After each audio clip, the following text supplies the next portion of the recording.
रहमान रहीम सेठ हजूर का बुलाना मोहम्मदपुर दीवान तो मरका मैं सुनता पिया खबर आंदा पेन कि जेड़ा आमिर रफीक का परचा DPO साहब के हुक्म नाल थिया है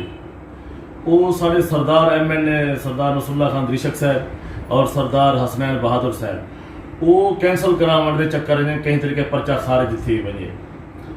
हूँ दे आर्डर किए हैं DPO साहब राजनपुर ने उनकी इन्वेस्टिगेशन SSP असगर ओलग साहब ने चलेगी उन्हें वल मार्की की दरखास्त उन्हें 2-3 दफे बेल लावन वास्ते SHO साहब को इंदे उत्ते सरदारे का दृश्य के SHO साहब शुदा मजबूर है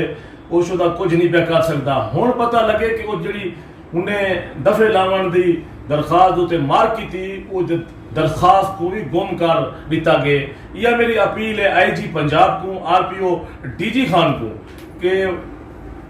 इन्हें को सर देखो ये क्या थींदा पे कि ये जेडे वड्डे सियासतदान साडे इलाके दे विच इंसाफ ना देसन अपने चंद वोटें की खातिर लोगों को जेडे कुट मार चौके दे उत्ते जुल्म करन अगर ये MN MP होने का साथ देन ते अल्लाह दा वास्ता है ही को देखो ये क्या थींदा पे सारे जिले दे विच। अल्लाह हाफिज।